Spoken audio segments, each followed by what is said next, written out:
La psychiatrie a toujours été source de fantasmes. Notre imaginaire collectif est plein de ces fous, inquiétants, terrifiants, parfois violents, que l'on enferme dans des asiles pour mieux nous protéger du danger qui semble inhérent à leur folie. Pourtant, la réalité de la maladie mentale et de sa prise en charge est bien différente de ces représentations caricaturales. Hier comme aujourd'hui, derrière les portes des hôpitaux psychiatriques ou sous les diagnostics, se cachent des hommes et des femmes comme les autres, en rupture, en difficulté ou simplement en souffrance. Cette histoire ordinaire de la folie, c'est celle que nous racontent les archives de la psychiatrie.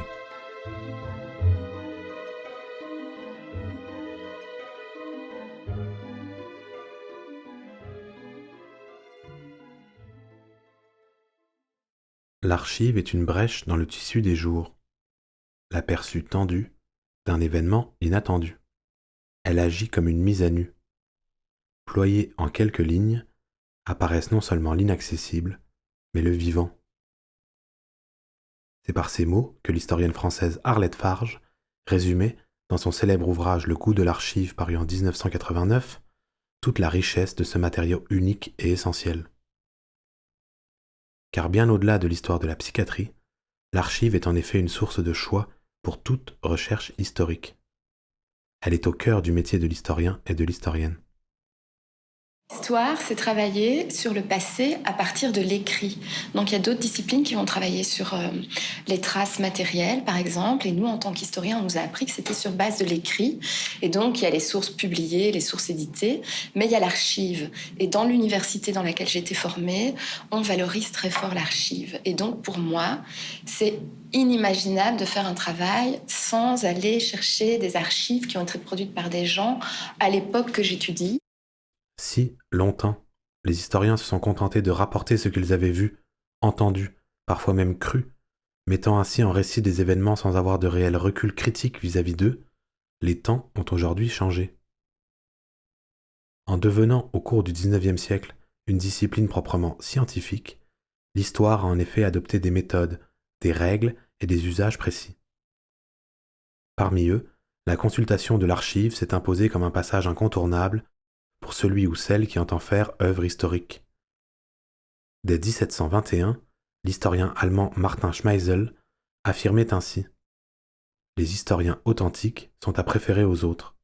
Les premiers sont ceux qui ont composé leur œuvre à partir des archives. » C'est une même suggestion que feront Charles-Victor Langlois et Charles Seignobos à la fin du XIXe siècle dans leur célèbre Introduction aux études historiques en affirmant que l'histoire se fait avec des documents.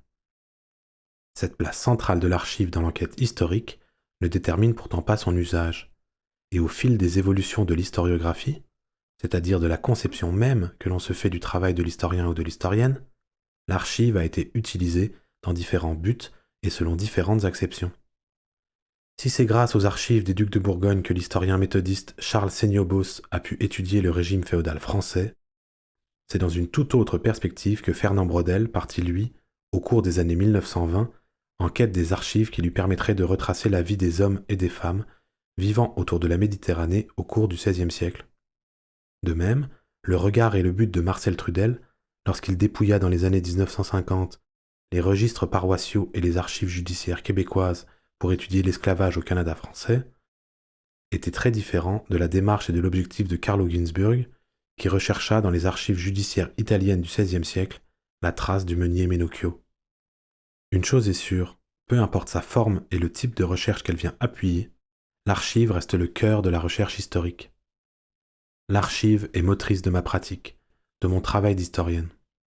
Elle est le grain à partir duquel je recherche des formes et du sens, confirme Arlette Farge dans son travail sur les vies fragiles dans le Paris du siècle des Lumières. Il faut dire que l'archive possède un atout sur les autres sources documentaires. Elle est une trace apparemment directe d'un présent désormais passé. Elle peut donc nous plonger, dans une certaine mesure, au cœur d'événements aujourd'hui révolus et dont elle est parfois le seul souvenir matériel. Ce qu'il y a de particulier avec l'archive, c'est que les informations sont inscrites au moment où les événements se passent. Alors, il n'y a pas d'analyse sur les événements, il n'y a pas de recul. Alors, si le patient je ne sais pas, il s'est cassé le bras ou s'il a frappé une religieuse, c'est inscrit dans le dossier que le patient X a frappé la religieuse Marie-Antoinette à telle heure dans telle salle. Alors, on a un fait qui est rapporté dans un document officiel. Alors, tous ces petits événements qui sont documentés nous permettent de faire une histoire un petit peu plus grande de ce qui se passait à l'intérieur de cette institution. Pour autant, il ne faut pas fétichiser l'archive. D'une part parce que, si elle est utile au travail historique, elle n'est pas incontournable, ainsi qu'en témoigne le monde retrouvé de Louis-François Pinagot, dans lequel l'historien Alain Corbin retrace, en s'appuyant uniquement sur des imprimés, la vie de ce sabotier normand du XIXe siècle. D'autre part, parce qu'elle n'est pas neutre. Sous ses apparences de traces directes du passé, elle porte en effet en elle les conditions de sa production, comme de sa conservation. Toute archive est ancrée dans des institutions, des idéologies, des savoirs différents et des relations de pouvoir. Une archive ne donnera à voir, du passé, des sources possibles, des façons de les lire, que ce qui sera transmis par l'articulation des procédés d'archivage au sein d'un ensemble de pratiques sociales, résume ainsi l'historien Andrea Cavazzini. C'est pour cette raison notamment qu'elle ne peut devenir une source historique qu'à partir du moment où on l'interroge et où on l'interprète, qu'à partir du moment où on lui pose un certain type de questions. Il faut poser une question aux archives pour essayer d'aller trouver la réponse. Maintenant, ce qui est difficile avec les archives, il n'y a pas d'interaction. Donc, on ne peut pas diriger nos questions pour avoir les réponses qu'on désire. En fait, et c'est la beauté de la chose, dans le fond, pour moi, parce que dans ma problématique qui perdurait depuis 30 ans, on avait fait plusieurs types de recherches, dont de la recherche qualitative avec les entrevues. On était arrivé à des réponses qui étaient vraiment valables et tout à fait excellentes parce que je les ai retrouvées aussi. Mais en même temps, on était capable de diriger le participant à répondre aux questions comme on voulait qu'elles se dirigent. Tandis qu'avec les archives, on ne peut pas faire ça. Les réponses, c'est ce qui est écrit. Alors, c'est un biais en même temps, mais c'est une limite, mais en même temps, ça peut être un bienfait parce qu'on ne peut pas diriger les réponses. On n'a que ce qui est écrit, alors il faut faire avec ce qui est écrit. L'archive est donc une source majeure du travail historique, mais surtout une source fascinante, en ce qu'elle nous permet de plonger au cœur de l'histoire, et souvent au plus près de ses acteurs et de ses actrices.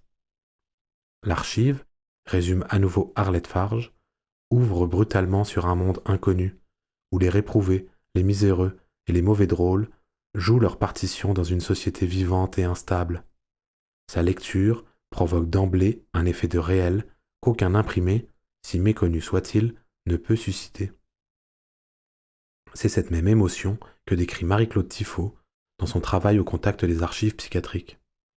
Alors, on est dans les archives pendant des heures et des heures, des années et des années, à tourner des pages où finalement, il y a peu d'informations qui ressortent, qui nous permettent de comprendre ce que le patient vit particulièrement, qu'est-ce qu'il ressent. Lorsqu'on trouve, par exemple, une lettre et on a un détail sur le patient rapporté à sa famille qui a été engagé aux cuisines, qu'il est heureux d'aller aux cuisines parce qu'il sort de la salle, qu'il a un travail intéressant. Alors, c'est des informations qu'on ne trouve pas nulle part.